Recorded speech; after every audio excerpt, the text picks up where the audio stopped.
Salut à toutes et à tous, aujourd'hui je vais vous parler du out vocal. Je sais pas ce que vous en pensez, mais moi je vais vous donner mon avis. Vous êtes prêts? On y va!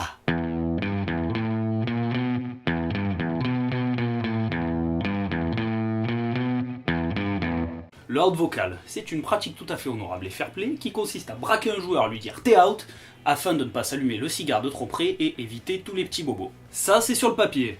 Et ça pourrait être celui des chiottes tellement que je trouve que l'idée pue du cul. Oui, vous l'avez compris, je suis contre la haute vocale. Je vais expliquer pourquoi. Bon alors déjà, le contexte, on va dire que c'est une association qui n'a aucun problème. Que des joueurs de confiance, aucun problème de fair play, tout va bien, le tableau parfait. Cette association a un terrain CQB, donc un bâtiment, et cette association pratique le haute vocal à 5 mètres. C'est obligé, ça va foutre la merde à un moment ou à un autre, surtout en bâtiment. Même en forêt, il y a des litiges avec l'ordre vocal, mais en bâtiment, ça fout le bordel, c'est obligatoire. Tout ça pour plusieurs raisons. En bâtiment, on est amené à rentrer vite dans des pièces, on s'affronte dans des endroits qui sont serrés, on se croise vite fait à des coins de mur. Que des situations là où la haute vocale n'est vraiment pas adaptée, et quand on fait une partie en CQB, là où il y a du haute vocal, on passe une majeure partie du temps à se prendre du vocal ou à en faire. Et c'est vraiment pas agréable, moi personnellement, c'est vraiment pas pour ça que je fais de l'airsoft. Là où le haute vocal me met vraiment de travers, perso, c'est quand deux joueurs se croisent face à face. Là, ça peut vraiment pas se régler sur un simple t'es out. Ça marche pas comme ça. Quand vous vous croisez dans une partie là où il n'y a pas de haute vocal, il y a trop de facteurs à en prendre en jeu. Il y a la surprise de croiser l'autre, vous essayez quand même d'esquiver les billes, il y a le mouvement du poignet comme ça, et plein d'autres trucs.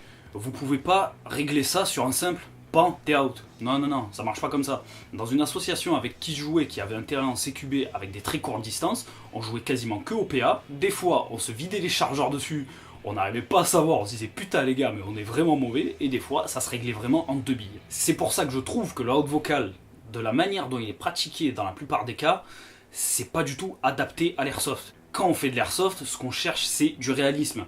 Et se croiser dans un couloir et t'es out? Non, c'est pas celui qui parle le plus vite qui gagne. On n'est pas dans question pour un champion, putain. Là, il y en a certains d'entre vous qui vont me dire ouais, mais attends, l'airsoft, ça fait mal de près, il y a des risques pour le visage, blablabla. On pratique un loisir là où on se tire dessus avec des répliques d'armes. Si t'as peur que ça picote tes petites fesses, tu restes chez toi et tu joues à la play. C'est comme si un boxeur montait sur un ring et qui se plaignait de se prendre des marrons dans le museau. Et là, je parle pour tout type de joueurs, que ce soit des jeunes, des vieux, des mecs ou des nanas. Là, quand il faut mettre des billes, tout le monde y est, mais quand les billes c'est pour votre cul, là d'un coup ça fait moins plaisir. Bon alors, MP7 Marui, 350 fps, mesuré au chronie à la 0,20. Vous pouvez voir, il n'y a pas de trucage.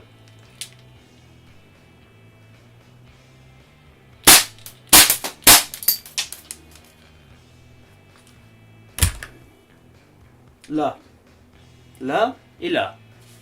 Vous voyez, ouais, ça commence à apparaître. Vous voyez, je suis pas mort. Bon, je vous cache pas que je couine quand même intérieurement. Mais voilà, c'est les risques de l'airsoft. Un jour, il y a même un mec qui a couiné de douleur parce que j'y ai tiré dessus avec un Glock 18 AEP à moins de 5 mètres. Ça fait 160 fps. À peu près 0,30 joules. Sans déconner, si c'est pour faire ça, mettez-vous au tricot. Ça aussi, c'est pas une belle connerie. 5 mètres. Vous allez me dire que dans le feu de l'action, vous arrivez à analyser, ah non, 5 mètres 50, c'est bon, je peux y aller. Non, ça se passe pas comme ça. Ça va beaucoup trop vite. Et la plupart du temps, ça fout la merde. Donc libre à vous de vous protéger le visage ou pas. En airsoft, pour les yeux, c'est obligatoire.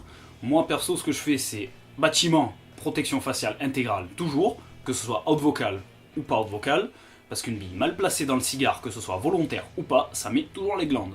Les parties sans haute vocale, que ce soit en bâtiment ou en forêt, si vous en avez déjà fait, vous savez de quoi je parle, ça supprime beaucoup de petites prises de bec inutiles pendant les parties. Pour conclure cette vidéo, les parties sans haute vocale ne peuvent pas se faire n'importe où, n'importe quand, avec n'importe qui.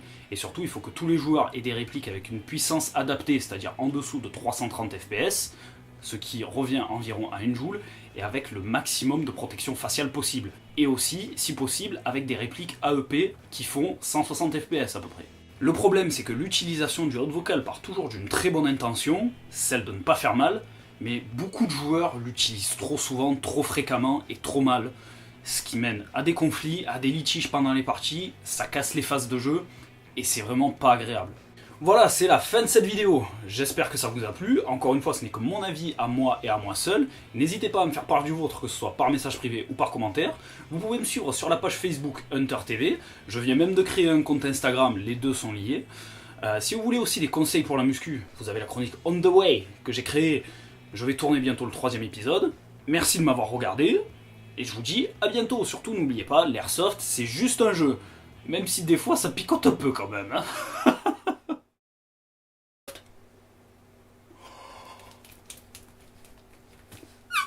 Oh sa mère la pute, je me suis bien niqué. Putain, il fouette le bâtard. Oh.